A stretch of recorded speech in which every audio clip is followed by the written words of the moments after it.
families, creating a lifetime of memories. Sadly, some families are denied these important moments due to the sad practice of alienation. These are families divided. Hello, everyone, and thank you again for joining us on Families Divided TV. Tonight, we have Dr. Susan Heitler joining us from Israel, and she's going to be speaking to us on narcissism and parental alienation. She's going to give us some clarifying examples. Virtually all alienators exhibit strong narcissistic tendencies. Yet the DSM diagnostic criteria for narcissistic personality disorder focus almost exclusively on self-image, omitting interpersonal aspects of the disorder. This talk is going to clarify key relationship habits of such people. Knowledge is power. Knowing that someone is blind prevents your feeling ignored when they don't see you. Similarly, the more clearly you understand what is missing in individuals who interact narcissistically, the less upset you're going to likely feel in response to these deficits. You're going to learn a lot tonight, and I hope it's going to be good for you to be able to use in your situations. We're going to be back with Dr. Susan Heitler right after these messages. Divorce and co-parenting are a major life interruption for families, especially the kids, but also for parents and grandparents. And it's even worse in blame-filled, high-conflict cases. When parents engage in alienation by turning the kids against the other parent or grandparents, kids suffer. They're denied the opportunity to build the 4 big skills necessary for future resilience. New Ways for Families online class can help. Parents learn to use our popular BIF and EAR skills to calm the conflict and stop the hostile emails and texts. And we even have a class for kids and parents to learn together. Research shows a 75% improvement in joint parental decision-making after this course is taken, plus overall improvements for kids' well-being. Don't wait to make this affordable investment in your children's future and improve your well-being too. Start learning new ways for your family today at conflictplaybook.com. Narcissism. I'd like to begin by thanking you, Elaine Cobb, for inviting me to talk today and for all the work you do on behalf of people who are struggling with an alienation situation. Difficult. It turns out that people who do alienation are very rarely normal people. Instead, in order to turn children against the other parent, deprive them of the other parent, make the child inappropriately allied with yourself, to make the child ignore their real feelings toward the other parent and instead just be focusing on you, it takes a very particular personality. In general, there's a trio of traits. Narcissism, number 1. Number 2, a tendency toward borderline functioning, which I define as quickness to anger, hyper-emotional reactivity. The third is a willingness to tell lies. Now that sometimes goes with borderlines because borderlines get angry so quickly that they often misinterpret situations. So what they report about what went on may be different from what a normal person would see went on. Yet the willingness to tell lies goes beyond the emotional reactivity of someone with borderline tendencies, or now we call it complex trauma. So that's all I'm going to say for now about the 2 parts of the trio, borderline and the willingness to lie, or sociopathy, we could call that. Today we're focusing on narcissism. Now, if you look up narcissism in the DSM, I just happen to have a DSM here, DSM is the diagnostic manual that therapists, psychiatrists, evaluators use to get clinical diagnoses. Here's what it says in the DSM about narcissistic personality disorder. Has a grandiose sense of self-importance, is preoccupied with fantasies of unlimited success, believes that he or she is special and unique, requires excessive admiration, has a sense of entitlement. It goes on like that. Is interpersonally exploitative, expects and tries to get more than their, it says here, has a sense of entitlement. They become exploitative because they feel entitled, for whatever their reason in their head is, for more than what other people are getting. In terms of parental alienation, they feel entitled to all the time with the child or children and to be the special and only parent. There's no room for another parent. So on the one hand, those definitions are probably pretty accurate. The thing with the DSM, though, is it was written by therapists, psychiatrists, psychologists, etc., who work one-on-one with individuals. I myself work primarily with couples, so I have additional perspective. While those individual characteristics may be true, the dominant and glaring aspect of narcissism that I see, it's a listening disorder. So you might think, what do you mean? They have two good ears. They're not deaf. Oh, they are deaf to other people's desires, to other people's concerns. They don't think they're being what we might call selfish because they think they have the whole story. They know what they want. They know what's best for anyone and everyone, potentially, and certainly what's most important to them. The rest of the data doesn't really matter. I'm smiling because I'm thinking of one of my favorite narcissists. Often narcissists have many sides that are very likely. I'll probably come back to that later in this talk. Sides that are very likable. So this fellow, who is now, I would say, a reformed former narcissist, he learned a lot in therapy and grew enormously. In any case, as he was looking back on how he used to be in his relationship with his wife, he had a wonderful observation. He said, I get it.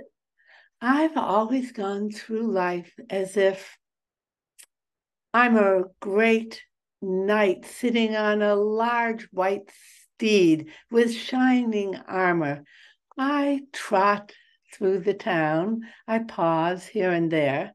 When I pause with the important things, from the important things that I'm doing, I notice sometimes there's some little people down by my feet. They're making noises. I can kind of hear that they're making noises, saying something. But that doesn't bother me. I don't really pay attention. I may look like I'm honoring them with my attention, and then I trot on down to the next place I'm going.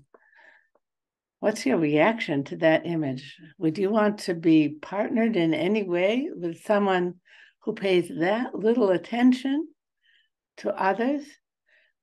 His image was wonderful. It did validate much of the DSM-3 specs for narcissism, the sense of grandiosity, I'm so special, etc. What that image, though, clarifies further, and what this fellow understood, was the listening disorder. He could barely hear even that other people were talking, never mind feel like he should really pay attention to what they're saying. That, for me, is the sine qua non of narcissism, a listening disorder. And by disorder, it's a funny kind of disorder.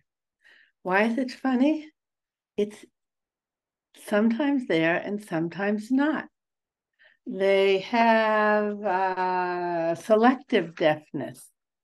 So if someone is really diagnosably narcissistic, when they're at work speaking with the higher ups in the company, they listen. They listen in order to impress the manager, or they listen to make sure they understand what needs to be done so that they will shine and get a raise. You hear there's a kind of an ulterior motive. Narcissists tend to be highly sensitive to who's up and who's down. They can turn up the volume. I have hearing aids, so I know what that's like, where you turn up the volume when you really want to hear, for instance, children with soft voices. So they turn up the volume, not for the children necessarily, but for people who are higher status or higher power than them. They also will turn up the volume when they want to be charming or seductive. So they can sometimes appear normal or even like an extraordinarily attentive listener. It's just intermittent and selectively turn on. When I'm just picturing my hearing aids. There's a button that I press and the volume goes up. Suddenly I can hear. I'm going to back up a little. I want to give you a few examples of how this listening disorder plays out in real life. So, for instance, say, first, I'm going to make an apology. I'm going to describe the narcissist all with the word he. It's not true that all narcissists are men by any means. It can be men or women. It's just too hard to keep saying he or she. Okay, so please forgive me if I use the word he. So the narcissist is talking with his ex-wife. She says, my parents haven't seen the kids for almost a year now. They're finally going to be able to come this weekend. I know it's your weekend. I'd be so appreciative if you can switch. What does the narcissist say? Hey, it's my weekend. I'm not switching. Besides, I want to go swimming at the club with the kids.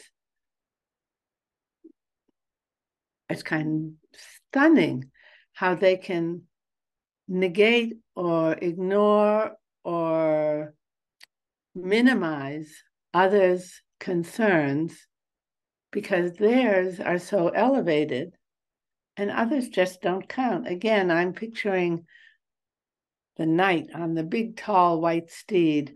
Those other voices just don't really matter to him. They certainly matter to the other people. Now, who are the other voices in the lives of families with alienation? The other voice, number one, is the ex-spouse. Number two, equally, and often tragically, the desires and needs and concerns of the children. What does a child learn if they're living with only a parent who's narcissistic? They learn what I want doesn't matter. Don't bother saying what I want because he's likely to get angry. These are the opposite of life skills. Parents should be teaching life skills. A narcissistic parent is teaching the children how to get along with a narcissistic individual, not how to be a healthy person.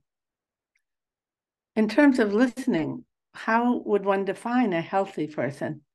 Well, it turns out listening is not a peripheral skill. Your ears may be on the sides of your head. That does not make listening peripheral. It's central. My single best description when I'm assessing two people in a couple relationship, the single factor that I rely on most is capacity for what I term bilateral, two-sided listening. Someone who can listen to their own concerns, their own little voices of, gee, I'd prefer, or I'm afraid that, or I would like. So half of bilateral listening is ability to listen to yourself. The other half is ability to hear other people's concerns. Yeah, they hear the words. They hear more than just my knight in shining's armor's little murmurings. They hear the words and then they're dismissive. But no, so they listen with the bad ear when they do listen. What does the bad ear listen for? What's wrong with what other people say? It listens for how to poke holes in it, how to brush it away, be dismissive. So the actual data of what you want, if you're speaking with someone who's narcissistic, it kind of falls to the ground. But is the great brush away. No, that's not true. Or that's not important. So no, not, and but are giveaways that the listening isn't happening. So instead of bilateral listening, someone who's narcissistic is just listening with one ear, the other to themselves. The other ear turns out to be a bad ear, listening in order to disagree with or knock away what you're saying or what their children are saying. Okay, let me look at my notes here. Let's see where to go with this. What are the implications for children with a parent who's not listening to them? For one, there can be safety implications. So, for instance, I'm thinking of a couple where the woman said, in this case, it was the man said to the woman, I'd prefer when we have our transition and switch to move it to the other side of the street instead of where we've been meeting. I come in from the other direction in order to get, I come in from the other direction and there's not an easy way to turn around. So in order for our kids to get to my car, they have to cross the street when they get out of your car. It turns out from your side, it would be possible just to take a right, a left, and a right, and then you'd come out on, or a left, right, left, whatever, and then you'd come out on my side of the street. How would you feel about dropping them off by pulling your car up right behind mine so the kids don't have to cross the street? I'm not going to do that. It's your responsibility to make sure you pick them up in a safe way. Wait a minute. This is about safety for the children. This narcissistic woman couldn't hear that. It was all about who gets to have their way, or I'm not giving you anything, or something like that. Very sad. And it puts the children in danger. Another example, a narcissistic father whose daughter kept coming back to mommy really hungry. So mom asked, what do you eat at daddy's house? Oh, we eat beans. He likes baked beans. Oh, how do you like baked beans? They're okay. What else do you eat? Well, he doesn't really stock other things. Once in a while, he'll pick up a hot dog for me so I can have hot dogs with my beans. But he's very concerned about losing weight. And he believes that a diet that's basically just beans is what's best for people. Need I say more? Okay. In addition to the safety factors and the appropriate child care factors, that someone who's narcissistic is at risk for brushing aside in favor of what they like doing or like eating or whatever. There's another deep concern, because that narcissism is likely to go to what the child says and wants. So I have a case right now where the child's only 4 years old. The dad has been creeping toward more and more time with the child. And the mother has been reluctant to make a fuss. She grew up with narcissistic parents, and she's somebody who has trouble saying what she wants and even standing up for her daughter, although I'm hoping that's going to change. In any case, the daughter came home very sad from her dad's. "What's wrong, honey?"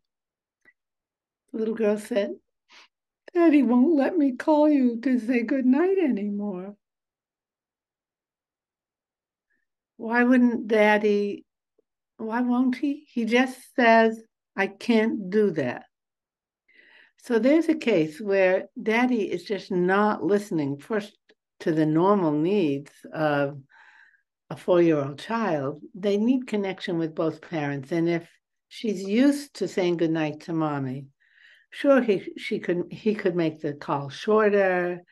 He could be in the room with her, so he's not worried she's going to say things against him.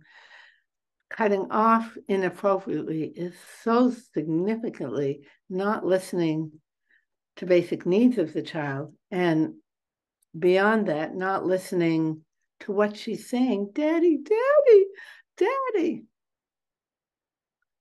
This was particularly sad, although in the long run, it may turn out for the best, because the little girl began coming home saying, "Mommy, I was such a good girl.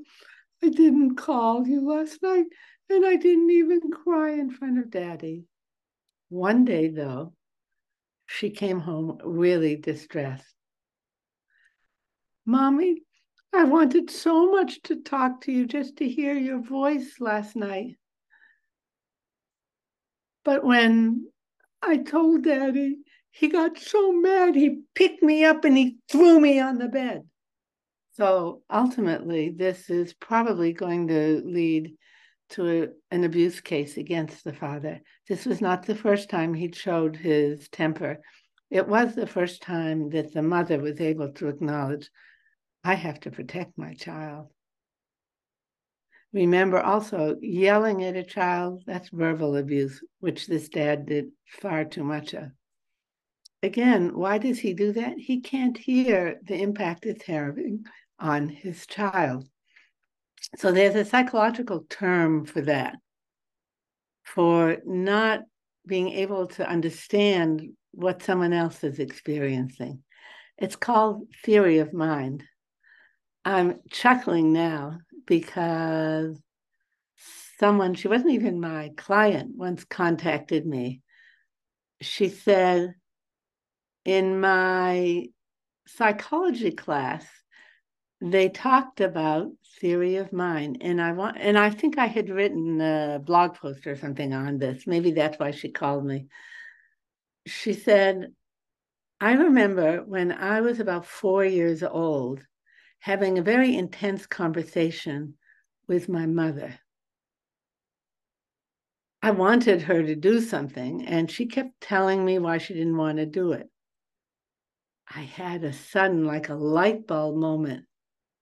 I suddenly realized that what my mother is thinking and feeling and wanting is different from what I think and want.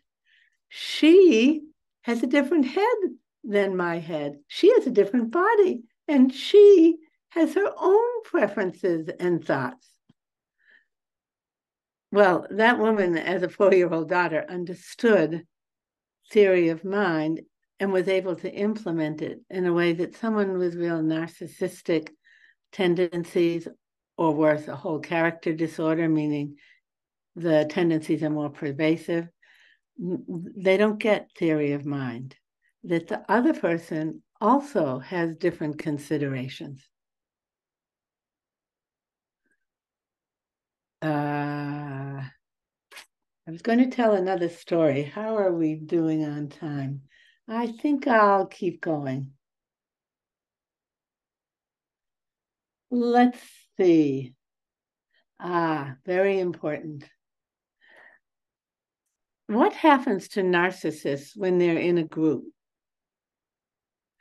What happens to narcissists when they meet the judge or the people in the courtroom? The odds are pretty high that they're charming. So it's a wonderful study done on narcissists in groups. They had multiple groups of people. They planted in each group someone who was supposed to act in a narcissistic fashion.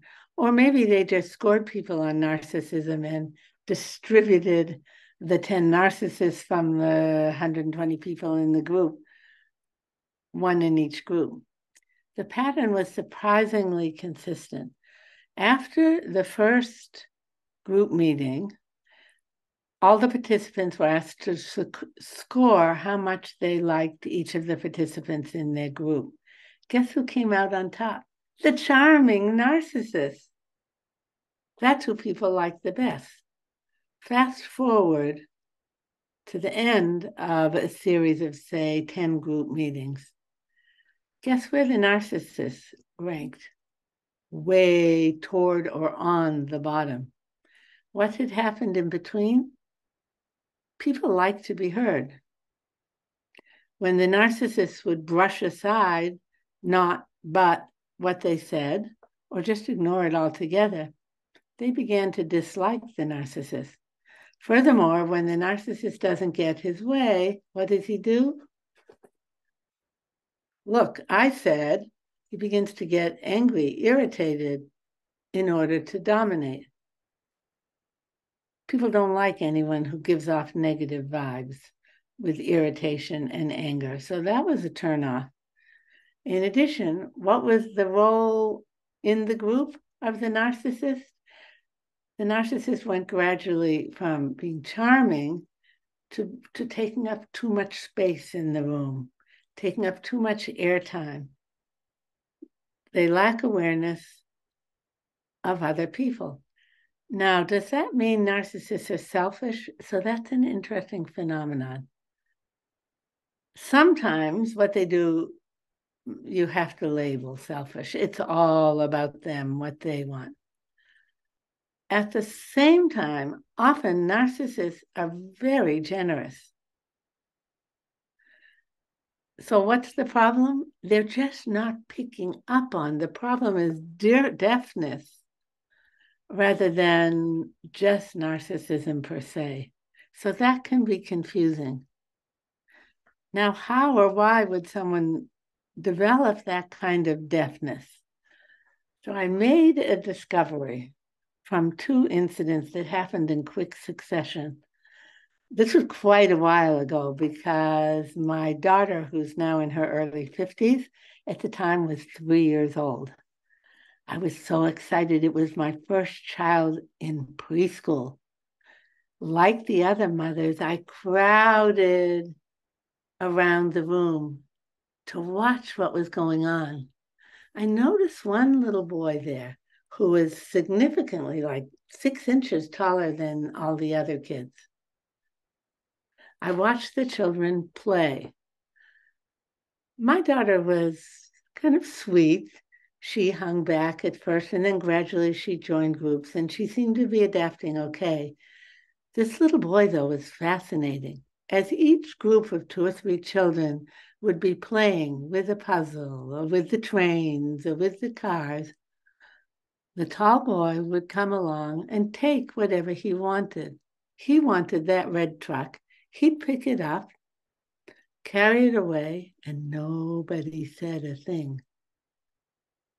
Another little kid came along, little kid in this case, and took something from the children playing with trucks, and everyone jumped on him. No, that's ours.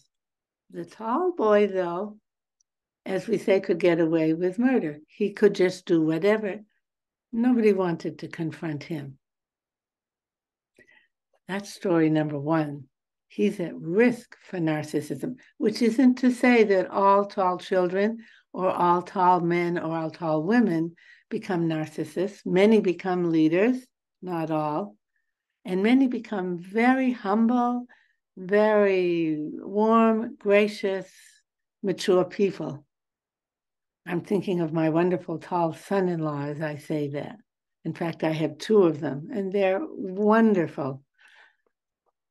We're short, my husband and I, and our girls married up. And thank heavens when they married up, they married really kindly, good, mature people. At the same time, that little boy who could take anything he wanted because he was bigger and stronger and looked so much more important, domineering, whatever, he didn't get the feedback that kids normally get if they start taking other kids' toys. Then, when I was in my clinical practice, I realized I have a problem.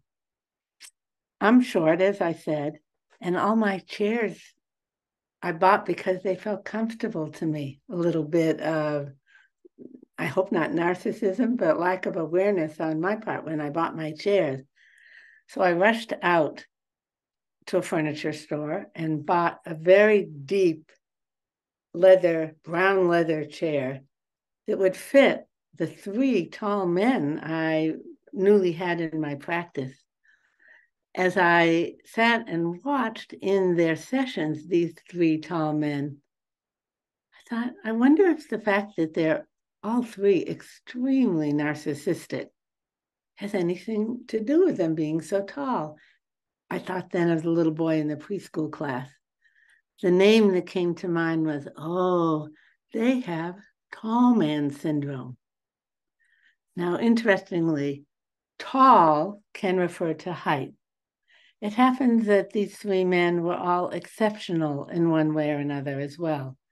Very smart, or very athletic, or very wealthy, or celebrities. There are many ways to be tall, bigger than, and to feel more important than other people, and to develop that kind of hearing deficit. So tall man syndrome is my affectionate label for narcissism, or tall woman syndrome. And in this case, it's not necessarily physical height again. It's the girl who became class president, or it's the girl who has more money, or it's the girl who grew up with the modeling from parents who are narcissistic. Okay, I'm going to look at my notes and see if I've covered the topics that I wanted to cover today. Yes, one more thing. When we're looking at tall man syndrome, taking up all the space in the room, feeling like what you want is more important, and poor listening to everyone else, is this a pathology, or is this a skill set they haven't developed? It can be either or both. There are some disorders that make people particularly self-preoccupied. There may even be a brain difference. So, for instance, if you look in the preschool class, really, I don't spend all my time watching preschool classes. This is another observation I had, though. Some children are naturally so attuned to other children. So I remember seeing one little girl, I'd like to say it was my daughter, I don't think it was, maybe, who saw a little boy sitting alone in the side of the room. She went over to him. She said, "Here, would you like a cupcake?" That's attunement. She had already, age 3 maybe, theory of mind. She understood that while she was happy, he was not. So there's a genetic or in some way brain piece. We've all seen some kids who are just so attuned, generous, etc., considerate, and some who just will grab a toy from anyone or don't consider other people's feelings, say mean things, etc. So there can be a brain piece. There can be modeling from parents. And there can be the social learning that happens from tall man syndrome or tall boy syndrome, where there's no appropriate feedback when it's all about them. The good news, I would say that the bulk of the people in my practice who come in, these are people who want to upgrade their couple relationship. I would say at least 60 to 70% of them can learn effective listening. They say, no, that's not right, listening with the bad ear. And with enough explanation, practice drills, etc., they learn to turn the bad ear into a good ear so that they can do bilateral listening, listening with their good ear to themselves, and also having a second good ear for listening to their partner and to other people. I seem to be losing my voice. Maybe that's a sign that it's time to close off.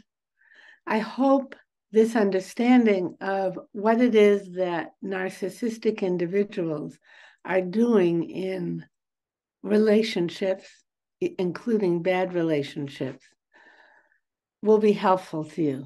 I want to end in that regard on an upbeat note. Have sympathy on these people. Things don't go well ultimately for people who have narcissistic tendencies. Have confidence in yourself. So if your ex, the alienator, is not listening to you, say it again in a nice way. In fact, there's a line I love. I'm sorry, I don't think I made myself clear, when blatantly they're just not listening or just brushing away with but and no. I'm sorry, I don't think I made myself clear. I'd like to try to say that again. My concern is, now to be effective, you need to be careful, extremely careful, to start your sentences with I, not you, because narcissistic people, for all their charm, tend to be very quick to get insulted, to have their feelings hurt, or to feel criticized. So no you statements, zippo, zippo, zippo. I feel concerned. My concern is, I would like to. Those sentence starters work. When you have to repeat yourself, again, own responsibility, so they don't feel like you're telling them they're not listening. I'm sorry. I don't think I was clear. I'd like to try to say this again to you, explain it again. Is that a guarantee they'll listen? No. As you do it multiple times, is it likely to work? Maybe, could backfire. It gives you at least one strategy, though, for dealing with narcissistic people. That strategy of repeating what your concern is or what you want them to hear and owning it as your problem, I must not have said that very clearly, can increase your effectiveness. I wish you all the best.